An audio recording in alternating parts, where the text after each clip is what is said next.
Excuse me, welcome to Direct Mail Monday, June 12, 2017. Steve Sipress here, and as always, I share my Rhino of the day to start out with when I remember to do it when we start out, because a lot of people sit down when they want to read something, get their favorite beverage to sit down with, and so maybe you do that when you read the mail. Not likely, because nowadays, business owners too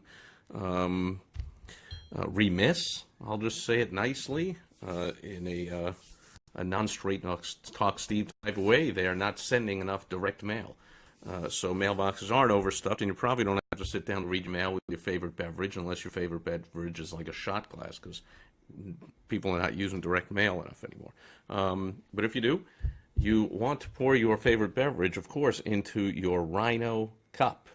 And this one has four slightly different rhinos along the bottom there. So there's the Rhino of the day. Now, let's get to Direct Mail Monday. The good, the bad, and the ugly out of all the mail I received, which again is not nearly enough. Over the past week, I'm going to share three pieces. One is good, one is not so great, and one is downright ridiculously bad. And as always, I'll go in reverse order, and I'll give you the bad news first. So, typical. This garbage arrives just about every week. Now, if you are a business owner who sells some low-quality, low-priced stuff, then sure, a low-quality publication is good for you to advertise in. If you've got a, whatever it is, a $2, $1, $4 thing, and, oh, it's some crappy chicken, oh, it's the Colonel, so maybe it's even good, whatever. This thing is just filled with low-quality stuff at low prices.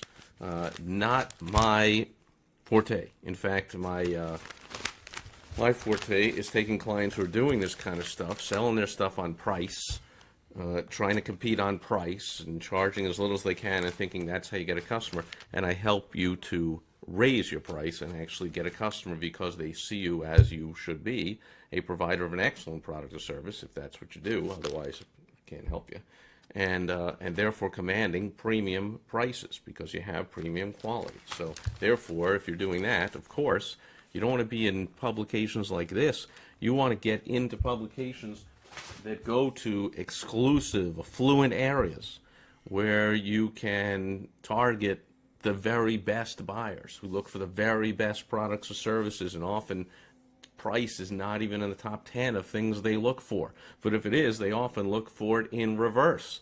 They'll see something with a low price and go, oh, that must suck. So they'll look at something that has a high price and go, let me look at it further because that must be good. It's the highest price thing there is in the marketplace. And other times they like to buy things just because it's high priced. If you are or ever have been affluent, haven't you ever bragged to somebody and they say to you, nice suit, and you go, ought to be $3,000 tailor-made, whatever, or that's some nice brick paving you have in your driveway, ought to be, cost 30 grand to have the whatever, so people like to brag about paying a higher price for higher quality stuff. So don't go into those general budget publications that just go to everybody, and the buyers that you likely want to attract that can make you the most money and be the best to deal with and give you the best referrals and so forth are throwing that thing right where I just did in the trash. Okay, so that's downright ugly. The bad is this one. So now this I received, and it's, first of all, addressed to someone who doesn't live here or the current resident. Hey, that's me. And it's also got the old pre-sort postage paid. Then it's got this bogus do not bend. I'm all backwards with the mirror here. Do not bend. Really? Do not bend? I'm bending it all over the place. It doesn't even seem to be. I got to open it to Geico. So this is just horrible stuff. This is bad. So let's just see. Not that I would ever open a piece of mail that came like this, but just to prove that there is no reason to not bend such a thing. Sure enough, it's a piece of paper. And they've bent it twice. Oh, that is just too funny. I can't even start to read the thing, and they put their name at the top as if that's like a good use of the top of your letter. Put your name on it like I would care. And do not bend, but we've already bent it twice. So I guess I shouldn't bend it a third time, a fourth time, and I probably shouldn't rip it if I could, 90-pound weakling, and throw it right in the trash. So What a ridiculously bad piece of mail that was. Don't do crap like that that doesn't work. If you're going to say do not bend, put something in that they shouldn't bend, like a membership card or a photo or something. Give me a break and send it in a big envelope where the thing is not bent. It's in a big manila envelope. I mean, come on now. Anyway, here's a good one. Now, it needs a lot of help, so I'll give a little suggestions on here, but apparently it's a local automotive service, also addressed to the, I guess, the most recent or one of the recent, previous residents on here, or current resident, that's me. But it's got a lot going on here to bring somebody in to a auto repair shop. Now, things I like about it is it's an oversized postcard. So it's the same postage as a first class letter, so it's like 50 cents or 49 or whatever it is these days. And but you can fit a lot more stuff on here. You can't sell by with blank space. You see they're using every inch of the space here, and you can't sell as much on a small area as you can on a bigger area. So for a few cents more, you send an oversized postcard. It also helps get the attention and break through the clutter in the mailbox. If I'm receiving a lot of stuff that's like regular mail size, like the last Do Not Bend piece of nonsense, then this sticks out and gets my attention because it's bigger. It's also colorful. So here's some things I like about it. They got this 100% guarantee. They got reasons why choose us. Where is that? Along here. A bunch of reasons to choose us. They got a testimonial here. Customers say a really good thing. They got two means of response. Either stop in or call or, I guess, click, because they got a website there too, and then they got the address. And on the back, and they got a picture of their place, which, looks kind of nice, and it's got that old 1999 oil change in the window. Plus, maybe, I guess, when I drive by it, I can spot it and go, that's the place, and pull in. And on the other side, it's got a bunch going on, so I like the Get Acquainted offer. It's a nice, soft introduction, up to $75 off, probably if I spend more money. Nice oil change special at $20. And something else about AC check, which is topical because this time of year is, it's past the start of AC season where I am here in the desert in Arizona. It's been over 100 pretty much every day for, I don't know, a month or so. And so there you go. So here's some, and they got a map, which is smart for a local business. Put the old map to show people where you are. Now here's some of the things that could definitely use some improvement.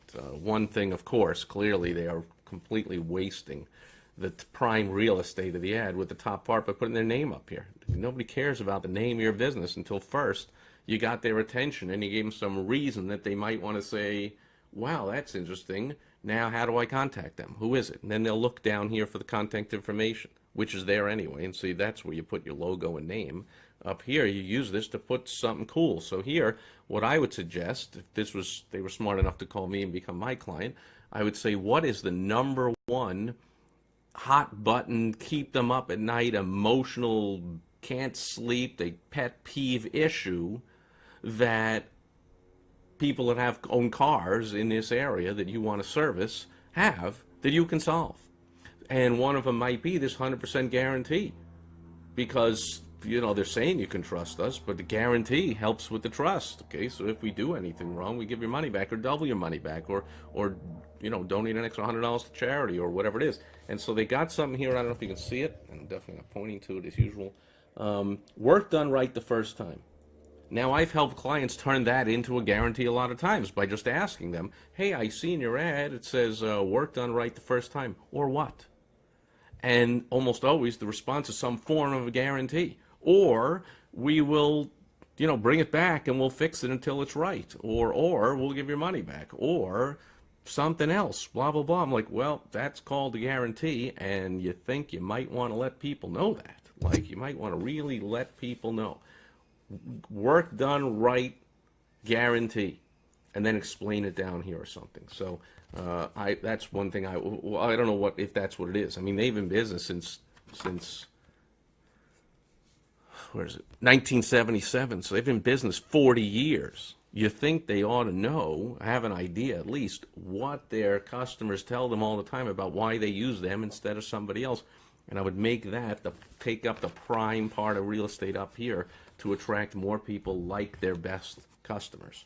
Another thing, and I guess the last thing I'll move on, is this testimonial.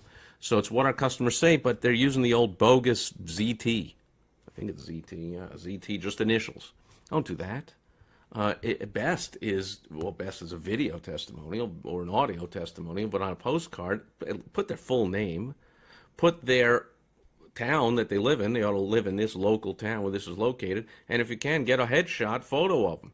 If you don't take one when they give this to you when they're in the shop, then ask them if you can use their one off of Facebook or whatever. Like, how much more powerful would it be otherwise? ZT. Is that a guy? Is it a gal? Is it old, young, male, female, torso, black, white, whatever it is? Do I relate to them? Do I even believe it's real? Like, you can go a lot further, and I would even use space to put 2, 3, 4 more of those. I mean, because it even says what our customers say, and it's just what one customer says.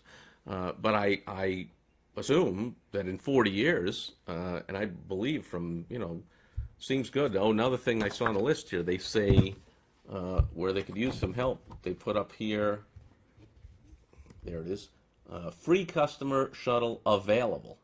Why do you put the word available? Why don't you say free customer shuttle?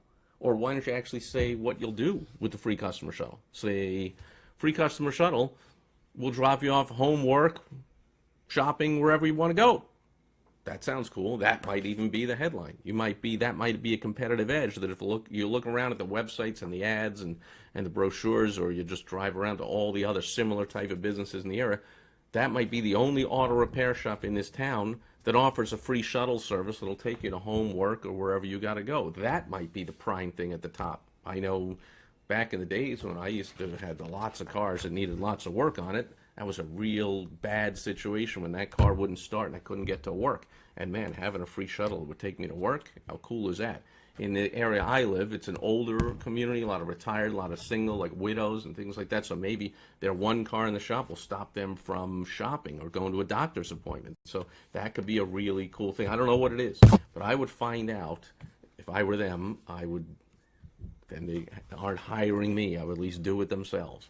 And if you're you, I would do it yourself also. Discover what is the number one pet peeve, issue, hot button, problem no one else is solving in the area that you can solve, and make that your big, bold headline and get the attention of people. So then they'll look at this stuff, and even they'll look at it in the right frame of mind and saying, that sounds good, let me look. And I like the ways they want to get acquainted and just get you in there with just an oil change, just a something, so they can prove that they're on time, they do what they say, they're courteous, they're respectful, they're clean, the place is nice, the waiting room's beautiful. I don't know, but I hope it is in their case. And if so, they ought to promote that kind of stuff, maybe even show a picture of the inside where the waiting room is beautiful and has a big screen TV and it's not in a dingy auto mechanic place like you think of. Anyway, that's enough for the good, bad, and the ugly for today. As always, at the end, I'll go to questions. Hey, Lindsay, Jamie is here. Hello, Jamie.